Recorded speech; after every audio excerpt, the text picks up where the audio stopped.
दोस्तों, आज मैं आपके साथ कुछ ऐसे टिप्स और ट्रिक्स शेयर करने वाली हूँ जिसकी मदद से आपको सर्दियों के मौसम में, ठंड के मौसम में मिलेगी राहत ही राहत। तो आप वीडियो को ज़रूर देखिएगा और एंड तक देखिएगा। तो ठंड के मौसम में हमें बहुत ही ज़्यादा परेशानी होती है ना? चाहे वो आप काम करते टाइम हो या फिर सोते टाइम हो, ख़ास करके बुज़ुर्ग लोग जो होते हैं या फिर बच्चे रहते हैं, उनको बहुत ही ज़्यादा परेशानी होती है। तो आज का वीडियो देखने के बाद आपकी सारी परेशानी जो है ख़त्म हो जाएगी। तो चलिए शुरू करते हैं आज का पहला टिप्स। तो दोस्तों, जब भी हम लोग कोई सब्ज़ी उबालते हैं, बॉयल करते हैं, यहाँ पे देखिए आलू मैं यहाँ पे बॉयल कर रही हूँ, तो इसका पानी मैं नहीं फेंकूँगी। चाहे वो बीन्स हो, कुछ भी हो आप बॉयल कर रही हैं, उसका पानी आपको फेंक देना है तो आप नहीं फेंकिएगा। यहाँ पे मैं क्या काम में लगाऊँगी, वही आपको मैं टिप्स बताने वाली हूँ। अब पानी को मैं यहाँ से छन्नी की मदद से मैंने छान लिया है और 1 ग्लास मैंने ले लिया है। अब देखिए, जो दवाई रहते हैं हमारे पास बहुत टाइम तो एक्सपायर हो जाते हैं, हम लोग उसको फेंक देते हैं। तो मेरे पास भी कुछ ऐसे दवाई थे, उसमें से मैंने एक ले लिया है। तो एक मैं इस गर्म पानी में डाल दूँगी। देखिए पानी है वो बहुत ज़्यादा गर्म है, तो बहुत ज़्यादा पानी हमें चाहिए, तो मैं एक्स्ट्रा करके पानी मैंने गर्म नहीं किया। जो सब्ज़ी का पानी था उसी को मैंने ले लिया है दोस्तों। तो आप भी ऐसे ही छोटे-छोटे टिप्स फ़ॉलो कीजिएगा और अपनाइएगा। अब टैबलेट मैंने गर्म पानी में डाल दिया, अब मैं यहाँ पे डाल रही हूँ विनेगर। विनेगर तो हर किसी के घर में रहते हैं। अब मैं यहाँ पे डालने वाली हूँ सोडा, बस थोड़ा-सा आपको डालना है। सोडा का क्वांटिटी अगर ज़्यादा भी हो जाए तो कोई दिक्कत नहीं है। अब इसका आप रिएक्शन देखिए कितना ज़्यादा यहाँ पे रिएक्शन हुआ है ना? आपको देख के ही समझ में आएगा। अब इसको काम में मैं क्या लगाऊंगी? अब मैं आ गई हूँ सिंक एरिया में। तो सिंक एरिया में क्या होता है ना दोस्तों, हमारे जो सिंक बहुत ज़्यादा पुराने हो जाते हैं, जब जब नए रहते तब दिक्कत नहीं होता है, लेकिन जब पुराने हो जाते हैं ना, तो उसका मुंह जो है लॉक हो जाता है, बंद हो जाता है। उसमें से फिर बदबू आने लगती है, बहुत ही ज़्यादा कीड़े मकोड़े भी ऊपर आ जाते हैं। ख़ास करके इसका मुँह जो है लॉक हो जाता है। तो ये वाला टिप्स, ये वाला रेमेडी आप अगर फ़ॉलो करती हैं, हफ़्ते में 1 बार कीजिएगा, आपका सिंक का जो मुँह है बंद नहीं होगा। वहाँ से कीड़े-मकोड़े नहीं आते हैं। आपको बहुत ही अच्छा रिज़ल्ट मिलेगा, ज़रूर कीजिएगा। चलिए दोस्तों, देख लेते हैं आज का नेक्स्ट टिप्स। तो देखिए, बहुत कोई ऐसे हैं जिनको अभी तक पता नहीं है कि बासमती राइस जो है हमें किस तरीके से पकाना चाहिए। तो बासमती राइस जब भी हम लोग खाते हैं, अगर चावल आपका टूट जाता है, अगर बहुत ज़्यादा बॉयल हो जाता है, फिर आपको खाने में जो है अच्छा नहीं लगता है। बासमती राइस का ये एक फ़ॉर्मूला है कि ये अगर अच्छे से पक जाते हैं, मतलब एकदम खिला-खिला अगर बनता है, तो फिर खाने में ये बहुत ही ज़्यादा अच्छा लगता है। होटल में, रेस्टोरेंट में जब भी हम लोग खाने जाते हैं तो ये चावल बहुत ही बढ़िया अच्छे तरीके से मतलब खिला-खिला रहता है ना? और एक भी दाना आपका टूटता नहीं है। तो किस तरीके से आप बनाएँगे तो आपका भी ऐसा ही बनेगा घर में। देखिए मेरा अभी चावल जो एकदम खिला-खिला और एक-एक है। एक भी चावल जो टफ टूटा नहीं है। मैं आपको ज़ूम करके दिखा रही हूँ। तो आपको बस कुछ नहीं करना है, जब आपका बॉयल 40% पक जाएगा तो बस आप उसमें नमक डाल दीजिएगा। और आपको चावल जो है पूरा कुक नहीं करना है। ये 10 मिनट में ही बन के तैयार हो जाता है। 10 मिनट बाद आपको इसका पानी जो है ड्रेन आउट कर देना होता है। जितना भी बासमती राइस होता है 8 से 10 मिनट के अंदर ये पक जाते हैं। देखिए कितना सुंदर तरीके से ये बन गया है। तो ये टिप्स आप ज़रूर फॉलो कीजिएगा, नमक वाला। अब चलिए दूसरा टिप्स मैं आपको बताती हूँ। देखिए अभी सर्दियों का मौसम में हमारी स्किन जो है ना बहुत ज़्यादा ड्राई हो जाते हैं।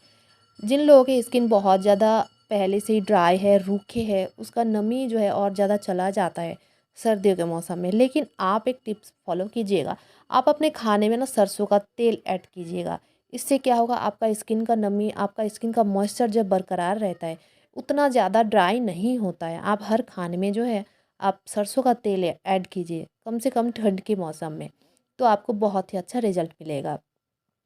चलिए दोस्तों, देख लेते हैं आज का बहुत ही बढ़िया टिप्स। ये ठंड के मौसम का एकदम बहुत ही बढ़िया एक इलाज है आप बोल सकते हैं।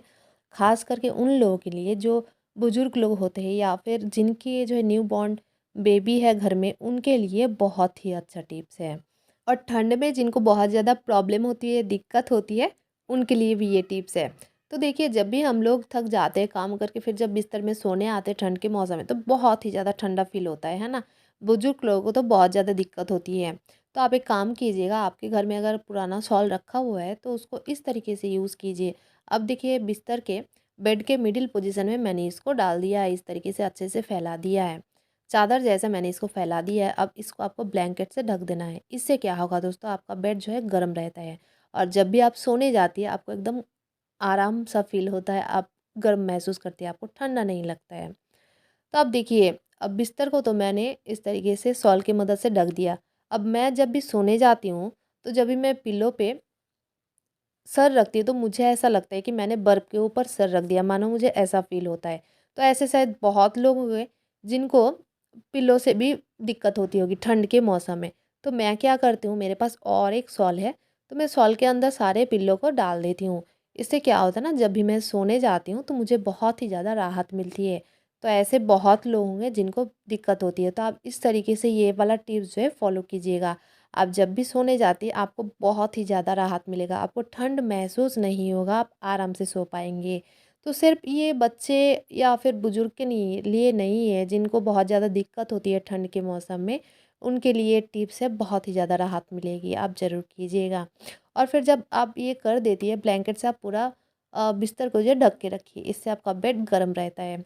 फिर आप जब सोने जाएँगी तो आपको अचानक से जो ठंड फ़ील नहीं होगा, आप आराम से सो पाएँगे। तो आप ज़रूर ये टिप्स कीजिएगा और मुझे कमेंट करके ज़रूर बताइए। अब चलिए देख लेते हैं दूसरा टिप्स। तो दोस्तों अभी तो हरे जो मटर आते हैं, सभी के घर में आते हैं, तो इनको हम लोग सब्जी में देते हैं, इसका पूड़ियाँ बनाते हैं, बहुत कुछ बनाते हैं। तो अब देखिए, जब भी मैंने मटर छीलने गई तो मैंने देखा, देखिए जो कीड़ा है मेरे प्लेट में अभी मैंने रखा हुआ है, जस्ट मैं अभी छील रही थी तो मैंने फिर कैमरा ऑन करके इसको शूट कर लिया। कितना बड़ा कीड़ा यहाँ से निकला है और मुझे ना बहुत ही ज़्यादा डर लगा था। तो मैंने देखा कि देखिए ये कीड़ा एकदम ऐसे हिल रहा है ना, मुझे डर भी लग रहा है। तो मैं आपको यही बताने वाली हूँ कि देखिए, जब भी आप मटर के दाने इस तरीके से निकालती हैं तो आप अच्छे से क्लीन कीजिएगा। इसको क्लीन करना बहुत ही ज़्यादा ज़रूरी है दोस्तों। बहुत लोग इसको छिलका हटा के डायरेक्ट खाने में देते हैं, आप ऐसा ना करें, इसको धो के फिर इस्तेमाल करें। तो चलिए दोस्तों देख लेते हैं नेक्स्ट टिप्स। अब देखिए, जिनके घर में बच्चे हैं उनके घर का जो बेड का हालत ऐसा ही होता है। तो मैं हर दिन जो है बेड के पीछे लगी रहती हूँ, इसको ठीक करने में मैं लगी रहती हूँ। तो इस तरीके से चादर आपका ना बिखर जाता है तो बहुत ही ज़्यादा गंदा लगता है। तो यहाँ पे मैं आपको एक टिप्स बताने वाली हूँ, जिन लोगों को पता है बहुत अच्छी बात है, जिनको नहीं पता है उनके लिए बहुत ही अच्छा टिप्स है। अब देखिए, चादर कभी कभी ऐसा होता है ना, हम लोग खरीद के लेके आ जाते हैं, वो छोटा पड़ जाता है। अगर चादर छोटा पड़ जाता है तो ये दिक्कत ज़रूर होती है, आपका चादर ना ठीक ठाक से नहीं रहता, वो एकदम इकट्ठा हो जाता है बिस्तर पे और बहुत ही ज़्यादा ख़राब लगता है दिखने में। अब देखिए, यहाँ पे आपको करना क्या है, आपका जितना भी छोटा चादर हो, ये टिप्स आपके काम आएँगे। अब देखिए, ये चादर जो है थोड़ा-सा छोटा है, तो यहाँ पे मैंने देखिए कॉर्नर में गाँठ लगा दिया। अब इसी तरीके से आपको जो है चारों कॉर्नर में इस तरीके से पकड़ के, जिस तरीके से मैं पकड़ रही हूँ, इस तरीके से पकड़ के आपको चारों कॉर्नर में गाँठ लगा देना है। इससे क्या होगा ना, आपका चादर अगर छोटा भी है तो आपके बच्चे जितना भी उछल-कूद करे, आपका अ, चादर जो है एकदम अच्छे से सेट हो जाता है और बहुत ही अच्छा लगता है दिखने में। तो यहाँ पे मैं आपको दिखाती हूँ, बच्चे जितना भी उछल-कूद करे दोस्तों, आपका चादर एक ही जगह पे टिका रहता है। देखिए, मैं आपको दिखा रही हूँ और ये वाला टिप्स बहुत ही बढ़िया टिप्स है। ख़ास करके ठंड के मौसम में तो ज़रूर काम में आएँगे, है ना? क्योंकि ठंड के मौसम में जो रज़ाई वग़ैरह रहते हैं हमारे बिस्तर में, तो और ज़्यादा ख़राब हो जाता है, बिखर मतलब इकट्ठा हो जाता है चादर, ख़राब लगता है। अब चलिए देख लेते हैं दूसरा टिप्स। तो दोस्तों यहाँ पे आयरन से मैं अपना पाँव सेक रही हूँ, तो आयरन से कपड़ा नहीं, आप अपना पैर आयरन कीजिए। मैंने ऐसा ही कुछ बताया था। तो ये कहने का मतलब है कि दोस्तों देखिए, जब भी ठंड का मौसम होता है आता है, तो ठंड में ना बहुत ऐसे लोग हैं जिनको दर्द होता है पैरों में, कमर में दर्द होता है, तो फिर हम लोग सेक लगाते हैं हॉट वैक्स से, और भी ना जाने कैसे-कैसे हम लोग सेक लगाते हैं।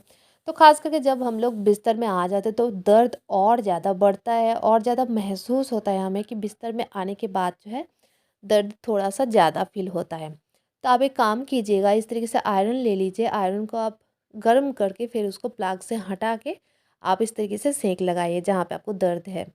लेकिन दोस्तों, सेंक लगाने से पहले आप कोई शॉल ले लीजिए या फिर चादर ले लीजिए, चादर के ऊपर फिर आप इस तरीके से जो है आयरन कीजिए, आपको बहुत ही ज़्यादा राहत मिलेगी। और एक बात का आपको ध्यान रखना है, आपको हाई हीट नहीं करना है, हल्का-सा गर्म करके फिर आपको प्लग को खोल लेना है, उसके बाद आपको सेंक लगाना है। तो चलिए आज के लिए बस इतना ही।